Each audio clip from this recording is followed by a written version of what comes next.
लो सेठ जी आपका खाना। हाँ महेंद्र, इधर रख दो।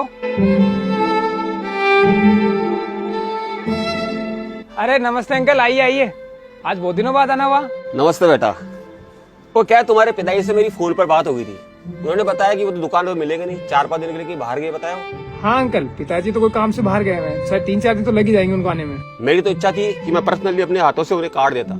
जो मेरे बेटा देखो कितना दूर पड़ता है, मैं वहां से चल के आया हूँ। फिर कोई बात नहीं, तुम मिल गए ना, ये कार्ड पकड़ो, अगले महीने मेरे बेटे की शादी है और पिताजी से कह देना कि सह परिवार आना है तुम्हें। जरूर अंकल, मैं पिताजी को आते ही बता दूंगा शादी के बारे में और कार्ड के बारे में, हम जरूर आएंगे।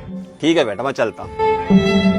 अरे बेटा वो याद आया मुझे, वो क्या है कि होने वाले समधी जी और रिश्तेदारों के लिए कुछ कपड़े चाहिए थे मुझे। अरे तो हाँ अंकल, दुकान है ना अपनी, क्या दिक्कत, देख लीजिए आप। अरे महेंद्र, एक बार अंकल को जो कपड़े चाहिए वो दिखा दो। हाँ अंकल आ जाइए आप।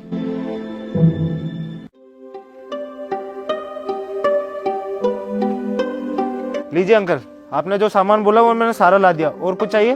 बस बेटा बहुत हो गया। अच्छा ठीक है, आप उधर जाइए, मैं इसका है ना एक बार बिल बनवा देता हूँ और सेठ जी को बता देता हूँ। ठीक है। सेठ जी, मैंने आपका सारा बिल क्लियर कर दिया, उस 500 रुपये रखे मैं बाद में दे दूंगा। हाँ हाँ कोई दिक्कत नहीं नितिन भाई, आते जाते 1-2 दिन में दे जाना आप। ठीक है।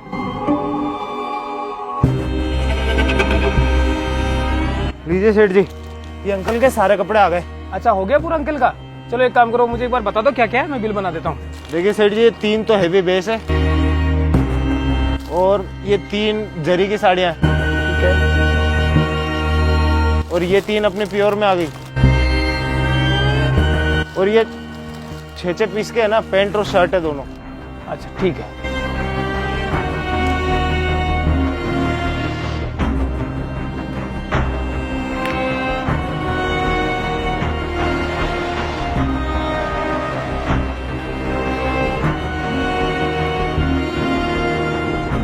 अंकल वैसे आपके हो गए 35,000 रुपये, लेकिन मैंने घर के हिसाब से पहले डिस्काउंट करके कि आपको बोलना ना पड़े 32,000 रुपये कर दिया। 32,000 रुपये कर दो मेरे को। अरे बेटा मुझे तुम पे पूरा विश्वास है, इस तारीख के अंदर तुम गलत थोड़ी ना लगाओगे। लेकिन बेटा बात ये कि अब ये जो बिल है ये शादी के 10 दिन बाद में तुम्हें पेमेंट करूंगा। अंकल मैं हाथ जोड़ के माफी मांगता हूँ आपसे ना, बुरा मत मानिए, लेकिन आपको ये जो बिल बनाना ये केस में देना पड़ेगा, मैं उधार नहीं दे सकता। अरे तो बेटा मैं कौन सा भाग के जा रहा हूँ, शादी के 10 दिन बाद तो मैं तुम्हारा पूरा पेमेंट कर ही रहा हूँ ना।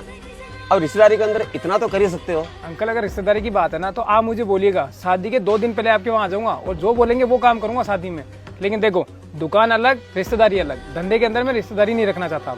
अब बेटा तुम तो क्या है रिश्तेदारी बिगाड़ने वाली बात कर रहे हो।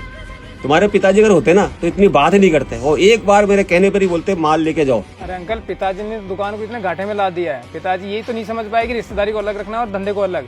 अब देखो यहाँ पिताजी तो बैठते नहीं है, मैंने उनको साफ बोल दिया कि धंधा मैं मेरे हिसाब से चलाऊंगा, क्योंकि जितने भी रिश्तेदारों को उन्होंने उधार दिया ना उन्होंने आज तक 1 रुपया नहीं दिया और ऊपर से व्यवहार और खराब कर लिया। कमाल है बेटा, मुझे तो तुम ज्ञान दे रहे हो और अभी थोड़ी देर पहले तुमने उस लड़के को 500 रुपए की मेरे सामने उधारी दी, वो क्यों दी? अब यहाँ पे तुम्हारा धंधा और रिश्तेदारी कहाँ गई? अच्छा तो आप उनकी बात कर रहे हैं, आप खुद देखिए उन्होंने 18,000 का माल लिया, उसमें से सिर्फ 500 रुपये उधार रख के गए और उसके अंदर मेरे कम से कम 4,000 रुपये बचत थी। मान लो कि अगर कल 500 रुपये देने भी नहीं आया ना तो मैं ये मान लूंगा कि 500 रुपये मैंने कम कमाया है, लेकिन आपके यहाँ तो 35,000 का बिल है और आप कह रहे हो कि मैं 1 महीने बाद ये पैसा दूंगा। और उसके अंदर भी ये नहीं कि आप मेरी बचत है पूरी मूल रकम लेके जा रहे हो, मैंने आपको डिस्काउंट तो पहले ही कर दिया जो बचत थी, और ये मुझे गारंटी है कि आप ये पैसा अगले 1 महीने बाद भी नहीं दोगे। कमाल कर रहे हो यार बेटा, तुम सीधी गाली दे रहे हो, मतलब मैं चोर हूँ जो तो ये माल लेके चला जाऊंगा, पैसे भी नहीं दूंगा। अंकल सच हमेशा कड़ा होता है, लगा ना आपको बुरा, और मैं समझाता हूँ कि होगा क्या। शादी के बाद आप तो फ्री हो जाएंगे, उसके बाद जब मैं आपसे पैसे मांगने आऊंगा तो आप मेरे को 15 दिन, 1 महीना, 2 महीने, 4 महीने, 6 महीने, 8 महीने, 10 महीने और साल भर का टाइम देंगे कि बेटा पैसे नहीं आए।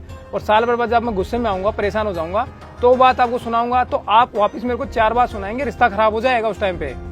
अरे बेटा हर आदमी एक जैसा नहीं होता, ये 5 उंगलियां बराबर नहीं होती है। तुमने क्या गधे घोड़े सब एक समान कर दिए। अरे मैं ईमानदार आदमी हूँ और पैसा टाइम पे दूंगा, कभी रिश्ता खराब नहीं होने दूंगा। अंकल ये सब पहले कहने की बातें होती है, पैसा लेने के बाद कोई रिश्तेदार ऐसी बातें नहीं बोलता, बाद में तो झगड़े होते हैं। और आप मानोगे नहीं, ये जो मैं माल लेता हूँ ना दुकान में जितना भी, अगर वहाँ पे मैं 45 दिन के अंदर पैसा ना पहुँचाऊँ ना तो वहाँ मेरे 2 रुपए ब्याज का लगता है। आप तो मेरे को ब्याज का पैसा दोगे नहीं, ऊपर से मैं अगर बात बोलूंगा तो आप मेरे को पता नहीं क्या क्या सुनाओगे। इससे अच्छा है कि अंकल रहने दीजिए, मुझे उधारी देनी नहीं है, आपको रिश्ता रखना है तो रखिए। देखो नाराज होने वाली बात नहीं, लेकिन मैं उधार नहीं दूंगा। फिर रहने दो बेटा, मुझे भी ऐसा रिश्ता नहीं चाहिए जो ना मुझ पर विश्वास करे और ना मेरे आड़े वक्त में काम आए। देखा अंकल, पैसों के लिए ये रिश्ता 1 साल बाद खराब होता, मैं यही बोल रहा था ना, और ये रिश्ता आपने अभी खराब कर लिया पैसों के लिए। चलो कोरना, ये तो होता रहता है दुकानदार के साथ। अब आप बताइए, शादी में पधारना है या यहाँ भी नहीं आना? अब जब रिश्ता खराब हो ही गया बेटा, तो रहने दो, फिर ये कार्ड मुझे वापस कर दो। तो अरे क्या सेठ जी, आपने तो एक उधारी के चक्कर में रिश्ता ही खराब कर लिया। अरे तो क्या गलत कर दिया मेरे भाई? मेरे को भी दुकान चलानी है, हमेशा घाटे में तो ना चलानी है इसको। और वैसे मेरे घर पे भी बाल बच्चे हैं, उनको भी तो कमा के कुछ देना है, कुछ खिलाना है। ऐसे लोगों को देखा तुमने? एक पैसे के लिए इन्होंने रिश्ता खराब कर लिया। अगर मैं उधार देता तो ये रिश्ता बाद में भी खराब होता। और मैं सच बताऊं, सभी दुकानदार भाइयों है ना, रिश्तेदारी और जानकारी में उधार देना बंद करो अगर तुम्हें अपनी दुकान चलानी है तो। आगे आने वाला सीजन तुम्हारे लिए इसी में फायदा रहेगा, वरना दुकान में कुछ नहीं बचेगा और घर पे भी कुछ नहीं मिलेगा तुम्हें। जाओ भाई, ये सामान फटाफट वहां रख दो, हो गया आज का तो।